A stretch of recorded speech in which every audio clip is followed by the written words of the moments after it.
యేసయ్యా. ఒకసారి గట్టిగా యేసయ్యకు స్తోత్రం చెప్తాం.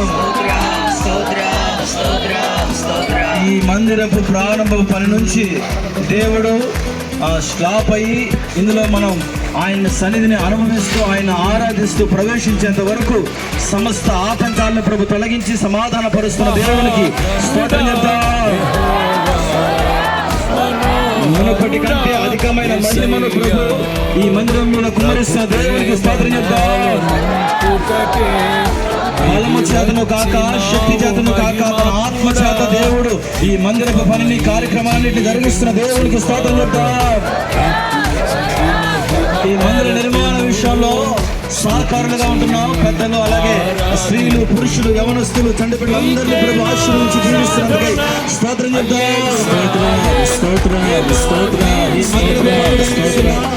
మేస్త్రులందరూ బట్టి స్తోత్రం చెప్తాం. ఆటంకాలను అభ్యంతరాలను తొలగిస్తున్నందుకై స్తోత్రం చెప్తాం. మనకంటే ముందుగా పరిశుద్ధాత్మ దేవుడు అక్కడ సంచరించి తన మహిమార్థమై ప్రతి కార్యాన్ని ఆరంభించిన విధానం కొరకై స్తోత్రం చెప్తాం. దేవుడు మనకు చేసిన ఈ మేలు గురించి మనం ప్రార్థన చేస్తున్నాం. దేవుడి సన్నిధిలో మనం ప్రతి క్షణం ఆయన సన్నిధిలో ఆశపడుతూ ఉన్నాం. దేవుడు ఈ రీతిగా ఈ మొదటి పునాది వేదకు ప్రభు చూపించిన ఈ మహాకృపను బట్టి మనం ఎంతగానో సంతోషిస్తున్నాం. దేవునికి మహిమ కలుగును గాక. ఎన్నో రోజులుగా మనం ప్రార్థించాము. దేవుడు ఈ స్థలంలో ఒక మంచి మందిరాన్ని, ఒక సుందరమైన మందిరాన్ని ఇవ్వాలి అని మనం ప్రార్థించాము. దేవుడు మన ప్రార్థన ఆలకించే దేవుడై ఉన్నాడు. నిశ్చయముగా ఈరోజు మనం ఈ రీతిగా చూస్తున్న విధంగా ఈ మహామందిరాన్ని, గొప్ప మందిరాన్ని దేవుడు మనకి ఇవ్వబోతున్నాడు. ప్రతి ఆటంకం, ఎన్నో ఆటంకాలు ఎదురైనప్పటికీ సంఘమంతా కూడా ఐక్యతతో, పెద్దలు, సేవకులు, స్త్రీలు అందరూ కూడా ఐక్యతతో ఉండి దేవుడు చూపినటువంటి సమస్తమైన మహిమను బట్టి దేవునికి స్తుతి కలుగునుగాక. బైబిల్లో రాయబడినటువంటి మాట ఏంటంటే, నా మందిరము సమస్త జనులకు ప్రార్థనా మందిరం. కులానికి కాదు, ఒక మతానికి కాదు, ప్రతి ఒక్కరికి కూడా ఈ నాయుడుపేట ప్రాంతంలోని అనేకులకు ఈ మందిరము ఆశీర్వాదకరముగా, దీవెనకరముగా ఈ స్థలంలో చేయబడుతున్న ప్రతి ప్రార్థన దేవుడు ఆలకించి ప్రతి ఒక్కరి అవసరాలు అక్కలు తీర్చబడినట్టుగా నిశ్చయముగా దేవుడు ఈ గొప్ప మందిరాన్ని దేవుడు ఆశీర్వదించి అతి త్వరలో, ఇప్పుడు మనం ప్రారంభంలోనే ఉన్నాము, అతి త్వరలోనే దేవుడు ముగించేటట్లుగా మనందరం ప్రార్థన చేయాలి. దేవుడు ఆ విధంగా కృప చూపునుగాక. ప్రతి ఆటంకం తొలగించునుగాక, ప్రతి అవరోధాలు తొలగించునుగాక.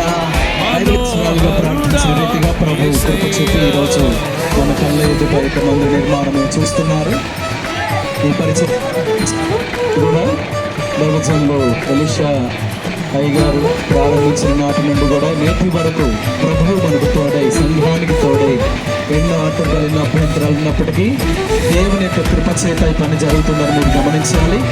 ఇది డబ్బు ఉండే కాదు, లేదంటే మరొక కారణం చేత కాదు, కేవలం దేవుని యొక్క కృప చేత, దేవుడి అనాది సంకల్పం చేత ఈ స్థలమందు మనం నిలిచి ఉన్నాం. ఈ స్థలమందు మందిర నిర్మాణం జరుగుతుంది. గమనించండి, ఆనాడు మందిర పునాది వేసినప్పుడు అనేకులు దుఃఖపడి ఏడ్చారు, అలాగే సంతోషపడ్డారు. ఏది సంతోష స్వరమో, ఏది దుఃఖ స్వరమో ఎవరికి తెలియలేనంత వేదన, మనోవేదన, సంతోషం చేత ఆనాడు నెహెమ్యా కాలంలో జరిగిన రీతిగా గమనించండి. మనం కూడా ఉత్సాహ సంతోష ధ్వనులతో మాత్రమే కాదు, కన్నీటి ప్రార్థనతో ఈ మందిర నిర్మాణం కొరకు మీరు ప్రార్థించవలసిందిగా మనం చేస్తున్నాను. ప్రతి కుటుంబం ఇందులో పాలి భాగస్తులే, ఏ ఒక్కరిది కాదు, ఏ ఒక్కరి కష్టము కాదు. మన సంఘం అందరూ కలిసి ప్రతి విషయంలో కూడా ఎంతగానో సహకరిస్తున్నారు, ప్రతినిత్యం ప్రార్థన చేస్తున్నారు, సహకరిస్తున్నారు. వారి కష్టార్జితంని ఇక పాలి భాగస్తులు కావాల్సిందిగా ప్రభు చేసిన దేవునికి మహిమ కలుగుగాక. అందరం గట్టిగా రెండు చేతులు పైకెత్తి మరొకసారి స్తోత్రం చెప్పాలి. విడువక మహిమకే చేర్పించునని నిరీక్షించి కీర్తిల్తును. ఎలోహిం నీవే, ఎల్ షద్దాయ్ దేవుడవు, ఎబినేజరువు నీవే, స్తుతి ఘనత మహిమ నీకే. మహాఘను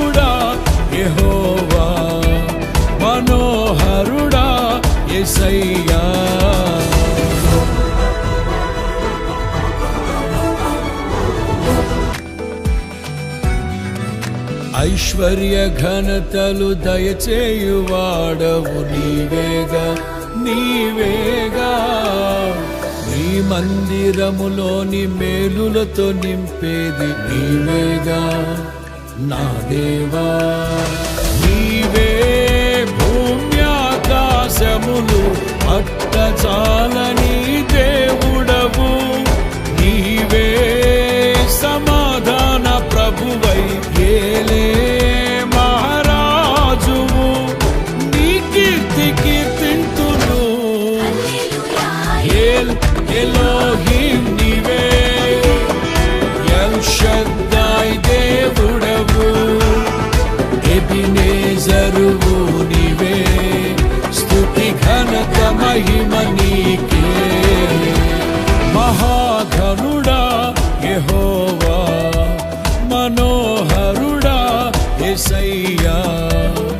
ప్రభు ప్రేమ నాలో నింపుటకే దిగి వచ్చినావు మహిమాత్ముడా.